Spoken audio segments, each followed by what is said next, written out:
Hi friends, आप सभी का हमारे चैनल पे स्वागत है। दोस्तों आज के इस वीडियो के माध्यम से क्लास 10th के बच्चों के लिए साइंस का एक बहुत ही मोस्ट इंपोर्टेंट वीडियो लेकर के आ चुका हूं। और इस वीडियो के माध्यम से मैं आप सभी प्यारे बच्चों को साइंस के पूरे 50 ऐसे टॉपिक बताने वाला हूं जिनको आप तैयार कर लेते हो तो इससे बाहर नहीं आएगा। और बोर्ड परीक्षा 2023 की तैयारी कर रहे हो तो इस वीडियो को शुरू से एंड तक देख लेना, क्योंकि इस वीडियो के माध्यम से मैं आप सभी को 50 ऐसे टॉपिक बताने वाला हूं जिन्हें अगर आप तैयार कर लेते हो तो बोर्ड के पेपर इन्हीं टॉपिक में से क्वेश्चन फंसने वाले हैं और इससे बाहर एक भी प्रश्न नहीं पूछ जाएंगे। और अब की बार 2023 बोर्ड की तैयारी कर रहे हैं, ठीक है ना, क्लास 10th में, तो इससे बाहर एक भी क्वेश्चन नहीं पूछ जाएंगे।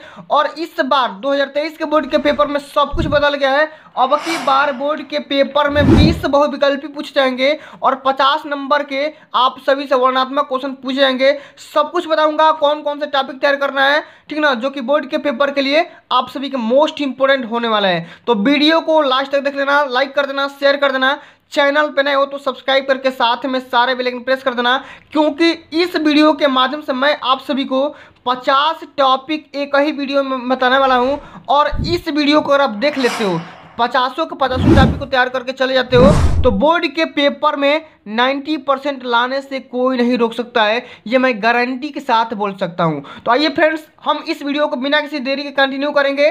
सबसे पहला आप सभी प्यारे बच्चों को जो कि तैयार करके जाना है, ये टॉपिक बोर्ड के पेपर में हर साल और हमेशा पूछा जाता है कि रासायनिक समीकरण किसे कहते हैं और यह कितने प्रकार की होती है। कभी कभी तो रासायनिक समीकरण का नाम भी लेकर के बोलता है कि इस समीकरण का परिभाषित करिए, ठीक ना। जैसे यहाँ पे देखो पूछा गया है कि रासायनिक समीकरण तथा प्रकार, कि रासायनिक समीकरण क्या होता है, परिभाषा क्या होता है, एग्जाम्पल क्या होता है, और रासायनिक समीकरण कितने प्रकार की होती है, ये बोर्ड के पेपर में कई बार पूछा जा चुका है। तो इसलिए प्यारे साथियों, इस टॉपिक को तैयार करके जाना, ये बोर्ड के पेपर में कई बार लगातार पूछा जा चुका है।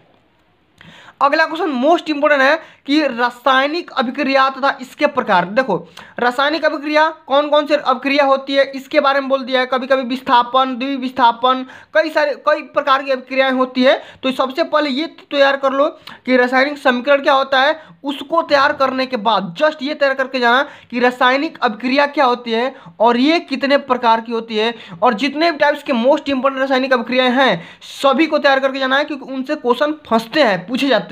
अगला क्वेश्चन, ये तो बोर्ड के पेपर में कई बार लगातार पूछा जा चुका है कि अपचयन तथा उपचयन अभिक्रिया क्या होती है। और जब दोनों अपचयन और उपचयन दोनों अभिक्रिया एक साथ होती है तो उसको कौन से रिएक्शन बोलते हैं, रेडॉक्स रिएक्शन। कई बार बता चुका हूं कि रेडॉक्स रिएक्शन को भी तैयार करके जाना, ये बोर्ड के पेपर के लिए अति महत्वपूर्ण क्वेश्चन होने वाला है। इसको छोड़ना मत, देखो बस खाली वीडियो को एंड तक देख लो। अभी आगे जो मैं बताने वाला हूं सब कुछ एकदम हूबहू उसी टॉपिक से क्वेश्चन फंसे जाएंगे, पूछे जाएंगे, ठीक ना। अगला जो हमारा टॉपिक होने वाला है ये तैयार करके जाना है कि अम्ल, क्षार अथवा लवण, अम्ल, क्षार तथा लवण क्या होता है, परिभाषा क्या होता है, एग्जाम्पल क्या होता है, सब कुछ तैयार करना है। और पीएच पैमाने की अवधारणा कैसे करते हैं, यानी कि किन किन पदार्थों का कैसे कितना कितना पीएच मान होता है, वो तो सब तैयार करके जाना है कि पीएच मान क्या होता है भाई, कैसे निकालते हैं। किसी किसी बिलियन का भी पीएच मान बोलता है तो उसको निकालने के लिए सब कुछ बता चुका हूँ, ठीक ना। तो ये तैयार करके जाना। जैसे मान लो NaCl के बिलियन में बोल दिया कि Na का मतलब कुछ भी चीज़ का बोल दिया कि इतना लीटर दूध का, चाहे पानी का, चाहे मतलब लिक्विड या किसी भी लिक्विड का पीएच पैमाना बोल देता है निकालने के लिए, ठीक है। कैसे निकालोगे वो सब कुछ तैयार करके जाना, क्योंकि बोर्ड के पेपर में हर साल पूछा जाता है। अगला जो हमारा क्वेश्चन है कि ये तो क्वेश्चन अति महत्वपूर्ण है कि प्लास्टर ऑफ पेरिस के निर्माण तथा उपयोग। कभी कभी बोलता है प्लास्टर ऑफ पेरिस का निर्माण विधि बताओ, कभी कभी बोलता है धावन सोडा, बेकिंग सोडा, या प्लास्टर ऑफ पेरिस, या मतलब विरंजक चूड़ कैसे बनता है। सब कुछ जितने टॉपिक बता रहा हूँ सारे के सारे मोस्ट इंपोर्टेंट टॉपिक है और इनको तो बोर्ड के पेपर के लिए तैयार करके जाना है, क्योंकि बोर्ड के पेपर में एकदम 100% पूछे जाएंगे, इसमें कोई दिक्कत की बात नहीं है। अगला जो हमारा टॉपिक होने वाला है प्यारे साथियों, ये होने वाला है सक्रियता श्रेणी। देखो धातुओं की सक्रियता श्रेणी होती है, ये तो तैयार करके जाना। देखो इसमें 3 टॉपिक है। सक्रियता श्रेणी क्या होता है, उसके बाद संक्षारण क्या होता है, और संक्षारण कैसे रोक सकते हैं, उसका निवारण क्या है, ठीक ना। तो दोनों को दोनों यानी तीनों के तीनों एकदम बढ़िया टॉपिक है। इसको तैयार करके जाना कि भैया धातुओं की सक्रियता श्रेणी क्या होती है, इसके बारे में सबसे पहले तैयार करना। उसके बाद संक्षारण, कई बार पूछा है कि संक्षारण किसे कहते हैं, इसको कैसे किस तरीके से रोक सकते हैं, इसका निवारण क्या है, उपाय क्या है, क्यों हम पेंट करते हैं, ठीक ना, वस्तुओं पे, इसके बारे में तैयार करके जाना। ये तो अति महत्वपूर्ण टॉपिक है कि IUPAC नाम बोर्ड के पेपर में 100% देखने को मिलेंगे, हर बार देखने को मिलते हैं कि भैया IUPAC नाम पक्का पूछता है, एल्केन एल्काइन ठीक ना, जो भी है सबका यहाँ पे IUPAC नाम याद करके जाना। जितने भी ethane methane propane butane butanol, ठीक ना, जितना भी है सबका आप सभी लोग IUPAC नाम क्लियर करके जाना, क्योंकि ये बोर्ड के पेपर में 100% पूछे जाएंगे, गारंटी लिख लो, गारंटी। जितना क्वेश्चन बता रहा हूँ ना, सभी के सभी टॉपिक तैयार करके जाना, वरना बोर्ड में रोने के सिवाय कुछ नहीं मिलेगा, एकदम गारंटी बोल रहा हूँ, ठीक ना। अगला जो अति महत्वपूर्ण टॉपिक है, कई बार पूछा जा चुका है कि मेंडलीव की आवर्त सारणी। देखो ये है मेंडलीव की आवर्त सारणी, और कभी कभी बोलता है आधुनिक आवर्त सारणी की मेन विशेषताएं लिख करके बताइए। तो किस तरह से करना है, क्या करना है, आप सभी अपना स्ट्रेटेजी बना लो, और अगर आप इसका सोल्यूशन भी चाहते हो तो मैं तुरंत, अगर कमेंट करके बताओगे कि सर इसका सोल्यूशन ला दो, तो मैं तुरंत ही अपलोड कर दूंगा, इसमें कोई दिक्कत की बात नहीं है। लेकिन मैं आज पहले ये बता दे रहा हूं कि ये 50 टॉपिक तैयार कर लो, बोर्ड के पेपर में इससे बाहर नहीं जाएंगे। मेंडलीव की आवर्त सारणी वाले टॉपिक को तैयार करके जरूर जाना, इसकी विशेषताएं, इसकी क्या क्या डिसएडवांटेज थी, एडवांटेज थी, सबको तैयार करके जाना, ठीक ना। अगला जो कि बायो से क्वेश्चन ये है कि लैंगिक तथा अलैंगिक प्रजनन क्या होता है। ये बोर्ड के पेपर में लगातार कई बार पूछा जा चुका है कि भैया लैंगिक तथा अलैंगिक प्रजनन क्या होता है, कैसे होता है, इसका मेन रीजन क्या है, इसके बारे में लिख देना है। और परिवार नियोजन पे कंट्रोल कैसे कर सकते हैं, परिवार नियोजन की कौन कौन सी विधियां हैं, परिवार नियोजन होता क्या है, इसके बारे में आप सभी प्यारे बच्चों को तैयार करके जाना है, क्योंकि ये बोर्ड के पेपर में कई बार ये भी पूछा जा चुका है कि ये देखो, ये लॉन्ग टर्म में पूछा जाता है, लॉन्ग आंसर टाइप क्वेश्चन पूछा जाता है कि परिवार नियोजन क्या होता है, किस तरह से कंट्रोल कर सकते हैं, इसका निवारण क्या है, और परिवार नियोजन पे कंट्रोल करने के लिए कौन कौन सी विधियां होती है। अगला क्वेश्चन HIV और एड्स के बारे में कई बार क्वेश्चन पूछा जा चुका है। देखो जितना टॉपिक बता रहा हूँ सारे के सारे मोस्ट इंपोर्टेंट टॉपिक है, तैयार करके जरूर जाना। एक भी क्वेश्चन मिस करोगे, एक भी टॉपिक मिस करोगे तो उससे क्वेश्चन उठेंगे, और नहीं करके आओगे तो फिर दिक्कत वही होगा, वही आकर कमेंट करोगे सर हमसे एक टॉपिक छूट गया, 2 टॉपिक छूट गया, 5 टॉपिक छूट गया, हम नहीं कर पाए, हमको टाइम ही नहीं मिला, हमको आ ही नहीं रहा था। अगला क्वेश्चन अनुवांशिकी क्या होती है, ये मतलब कि किस तरीके से ये होती है, अनुवांशिकी मतलब ये अनुवांशिकी होता क्या है, इसके बारे में। अगला क्वेश्चन यहाँ पे वंशागति के नियम क्या होते हैं, भैया वंशागति के कौन कौन से नियम होते हैं, वंशागति के नियम में कौन कौन से बातें आती हैं, इसके बारे में लिख देना है। और जंतुओं में पोषण, श्वसन, परिवहन और उत्सर्जन, ये जंतुओं में चारों टॉपिक देखो 1 2 3 4। सबसे पहले पोषण बताना कैसे होता है, श्वसन कैसे होता है, फिर उसका परिवहन कैसे होता है, बाद में लास्ट में जो उत्सर्जन की प्रोसेस होती है वो जंतुओं में कैसे होती है, सब कुछ तैयार करके जाना, ठीक ना। जंतुओं में कह सकते हो या मानवों में कह सकते हो, इसके बारे में पक्का तैयार करके जाना है, ठीक। अब आगे हमारा फिजिक्स का टॉपिक जो कि अपवर्तन के नियम। कई बार लगातार एक भी साल नहीं हुआ होगा कि अपवर्तन का नियम नहीं पूछा होगा कि अपवर्तन का नियम क्या होता है, कितने नियम होते हैं, कौन कौन से नियम होते हैं, नियम को भी उल्लेख करना होता है। जैसे यहाँ पे देखो गोलीय लेंसों द्वारा अपवर्तन, कि गोलीय लेंसों के द्वारा कैसे अपवर्तन होता है, क्या करते हैं भाई, अपवर्तन कौन सी प्रोसेस होती है, अपवर्तन में कौन सी घटना होती है, इसके बारे में लिखना है। और लेंस का सूत्र, जो भी लेंस का सूत्र होता है 1/v + -1/u बराबर 1/f, तो इसके बारे में क्या करना है, लिखना है। और यहाँ पे एक दर्पण का भी सूत्र होता है, अभी तो निगमन नहीं पूछ रहा है, लेकिन निगमन भी आप सभी को तैयार करके जाना। अगला क्वेश्चन मानव नेत्र। सबसे पहले मानव नेत्र सभी प्यारे बच्चों को बनाना आना चाहिए, क्योंकि मानव नेत्र के बारे में बोल देता है कि मानव नेत्र का सचित्र वर्णन करिए। अब मानव नेत्र के बारे में कौन कौन सा इसमें नेत्र लगा होता है, मतलब कि कौन कौन से दर्पण या लेंस लगे होते हैं, इसके बारे में लिख देना है। और मानव नेत्र कैसे बनाया जाता है, उसके पार्ट्स के नाम सभी को याद होना चाहिए। और मानव नेत्र में होने वाले 3 दोष होते हैं, मैंने कई बार बता चुका हूँ, मानव नेत्र में 3 दोष होते हैं। सबसे पहला दूरदृष्टि दोष, दूरदृष्टि दोष तैयार करना कि दूरदृष्टि दोष क्या होता है, इसमें क्या कौन सी घटना हो जाती है, और इसको रोकने के लिए हम क्या उपाय कर सकते हैं, इसके बारे में लिखना है। निकट दृष्टि दोष क्या होता है, इसमें किस लेंस का प्रयोग किया जाता है और इसका निवारण कैसे करते हैं। जरा दृष्टि दोष क्या होता है और इसको रोकने के लिए हम किस लेंस का उपयोग करते हैं, निवारण के साथ लिखना होता है। तो 3 दोष होते हैं, तीनों दोष को तैयार करके जाना है। दूरदृष्टि दोष, निकट और जरा दृष्टि दोष, तीनों को तीनों एकदम गारंटी के साथ फंसेंगे। तीनों में से एक को गारंटी के साथ, देखो ये एकदम गारंटी वाले क्वेश्चन है 100%। देखो यहाँ पे देखो, लिख लो, वीडियो में रिकॉर्ड कर लो, एकदम 100% गारंटी के साथ फंसेंगे ही फंसेंगे, इसमें कोई दिक्कत की बात नहीं है। तीनों में से एक पक्का फंस जाएंगे बोर्ड के पेपर में।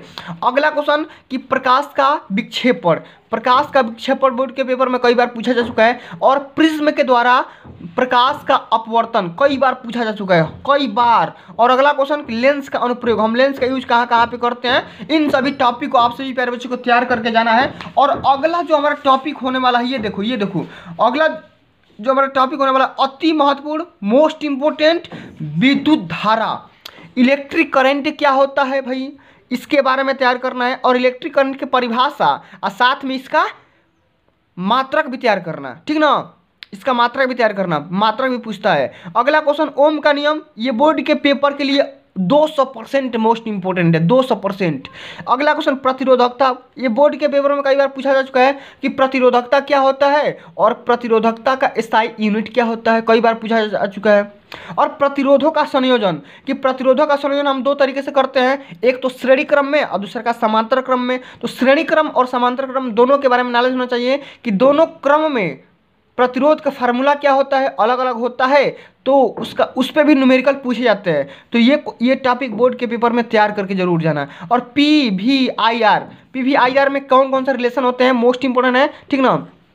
और एक बात और, VIR ये तो ओम के नियम के अनुसार इसमें भी रिलेशन होते हैं। ओम के नियम को तैयार जब कर लोगे तो ये भी आपको तैयार हो जाएगा, ठीक ना। अगला क्वेश्चन हमारा ये है प्यारे बच्चों कि फ्लेमिंग के बाएं हाथ के नियम, फ्लेमिंग के बाएं हाथ के नियम कई बार पूछा जा चुका है। और विद्युत मोटर, देखो ये जो क्वेश्चन है अति महत्वपूर्ण। देखो बस खाली आप इन दोनों देखो, ये जो विद्युत मोटर है और दूसरा का विद्युत जनरेटर है, इसमें से एक क्वेश्चन ले लो, एक क्वेश्चन का 100% गारंटी ले लो, ये बोर्ड के पेपर में पूछेगा कि विद्युत मोटर क्या होता है, इसकी कार्यविधि और इसका मतलब कि नामांकित चित्र बना करके लिखिए, ठीक ना। इसका नामांकित आरेख बनाना है। तो दोनों में से एक क्वेश्चन गारंटी के साथ, विद्युत मोटर वाला पूछ देगा और नहीं तो जनरेटर वाला पूछ देगा। एक क्वेश्चन गारंटी लिख लो, एकदम पक्का लिख लो कि दोनों में से एक क्वेश्चन फंसेंगे। जिसे मैंने बताया कि नेत्र के लिए दूरदृष्टि दोष, निकट और जरा दृष्टि दोष, तीनों में से एक फंसेंगे। उसी तरीके से मोटर और जनरेटर हर साल पूछे जाते हैं, ठीक ना। भले आपके कोड में ना आए लेकिन ये हर साल पूछा जाता है। अगला जो हमारा टॉपिक होने वाला है चुंबकीय क्षेत्र, मैग्नेटिक फील्ड क्या होता है इसके बारे में, और प्रत्यावर्ती धारा यानी कि अल्टरनेटिंग करंट के बारे में याद कर लेना, ठीक ना, कई बार पूछा जा चुका है। अगला जो हमारा टॉपिक होने वाला है कि विभवांतर और विद्युत धारा में क्या रिलेशन होता है, इसकी परिभाषा क्या होती है, इसके बारे में तैयार करके जाना, ये याद कर लेना भैया क्या होता है। और वैद्युत चुंबकीय प्रेरण, ये तो बहुत ही मोस्ट इंपोर्टेंट टॉपिक है। प्रेरित विभवांतर, प्रेरित विभवांतर, भैया विभवांतर तो अलग होता है लेकिन यहाँ पे देखो टॉपिक अलग है, प्रेरित विभवांतर बताना है, प्रेरित विभवांतर क्या होता है। इसी तरीके से जब विभवांतर प्रेरित हो जाएगा तो हमारा प्रेरित इलेक्ट्रिक करंट भी हो जाएगा, यानी कि प्रेरित विद्युत धारा, तो धारा के बारे में बताना है। और दाएं हाथ के अंगूठे का नियम कई साल पूछा जा चुका है, कई बार पूछा जा चुका है। और प्रत्यावर्ती धारा आवृत्ति फ्रीक्वेंसी क्या होता है, ये तो तैयार करके जरूर जाना। नाभिकीय एनर्जी यानी कि न्यूक्लियर एनर्जी क्या होता है, ये तो बहुत बहुत बहुत मोस्ट इंपोर्टेंट ये टॉपिक होने वाला है, हर साल पूछा जाता है। और ये देखो अभी ये नया नया टॉपिक जुड़ा है लेकिन ये बोर्ड के लिए अति महत्वपूर्ण है कि परंपरागत तथा गैर परंपरागत ऊर्जा के स्रोत क्या होते हैं, इसके बारे में लिखना है। और परंपरागत ऊर्जा के स्रोत कौन कौन से होते हैं इसके बारे में लिखना है, इसका परिभाषा भी लिखना है। ये बोर्ड के पेपर के लिए बहुत ही मोस्ट इंपोर्टेंट ये टॉपिक होने वाले हैं। सौर ऊर्जा तैयार करके जाना कि भैया सौर ऊर्जा क्या होता है, कैसे प्राप्त होता है, इसकी प्रोसेस क्या होती है, प्रक्रिया क्या होती है, ये तो बोर्ड के लिए अति महत्वपूर्ण है। और नवीकरणीय, यहाँ पे देखो बस खाली मैं यहाँ पे नवीकरणीय लिखा हूँ लेकिन आपको दोनों याद करना है, नवीकरणीय ऊर्जा और अनवीकरणीय ऊर्जा के स्रोत दोनों तैयार करना है, ठीक ना, दोनों टॉपिक, ठीक ना। अगला क्वेश्चन कि पर्यावरण समस्या क्या होता है, अभी ये सब नया टॉपिक जुड़ा है, ठीक ना, 2023 में 22 में। और यहाँ पे देखो जैव तथा अजैव पदार्थ क्या होता है, पर्यावरण समस्या बता दिया, जैव और अजैव पदार्थ क्या होते हैं, कौन कौन से होते हैं, एग्जाम्पल क्या होता है, परिभाषा क्या होता है, इसके बारे में तैयार करना। और कोयला तथा पेट्रोलियम का संरक्षण किस तरीके से हम इसका बचाव कर सकते हैं, इसके बारे में लिखना है। प्राकृतिक संसाधन क्या होते हैं, उसके बाद जीवाश्मी ईंधन कि प्राकृतिक संसाधन में कौन कौन से संसाधन आएंगे, कृत्रिम संसाधन में कौन कौन से संसाधन आएंगे, इसको तैयार करना। और जीवाश्मी ईंधन के बारे में तैयार कर लेना क्योंकि ये बोर्ड के पेपर में अति महत्वपूर्ण है। और अगर साथियों देखो, अगर आप सभी इतना जितना मैं बोल रहा हूँ, अगर आप इतना अगर टॉपिक तैयार कर लिए 50 में 50 अगर टॉपिक आपको तैयार हो गया तो बोर्ड के पेपर में कोई माई का लाल नहीं है जो कि आपको 90% पाने से रोक सकता है। तो इसलिए प्यारे साथियों मैंने क्लास 10th के बच्चों के लिए साइंस के जितने भी मोस्ट इंपोर्टेंट टॉपिक थे सबको मैंने एक ही वीडियो में कवर करवा दिया। अब देखो, अगर आपको भी किसी भी सब्जेक्ट में डाउट हो रहा है कि भैया हम इसमें कौन कौन सा टॉपिक तैयार करें, तो आप मेरे को सिंपल सा एक कमेंट कर देना कि सोशल साइंस का, अंग्रेजी का या मैथ का ये टॉपिक बता दो कि इसमें क्या क्या हम पढ़े, कौन कौन सा टॉपिक तैयार करें कि बोर्ड के पेपर में हम अच्छे अंक स्कोर कर सके, हम टॉप कर सके, टॉपर बन सके। ये मेरा सपना है। तो प्यारे साथियों आप मेरे को कमेंट करके बताना, मैं तुरंत ही उसका वीडियो अपलोड कर दूंगा। अगर ये वीडियो आप सभी को अच्छी लगी होगी, हेल्पफुल लगी होगी तो वीडियो को लाइक कर देना, शेयर कर देना, चैनल पर नए हो तो सब्सक्राइब कर देना और मिलते हैं अगली वीडियो में। तब तक के लिए जय हिंद, जय भारत, वंदे मातरम।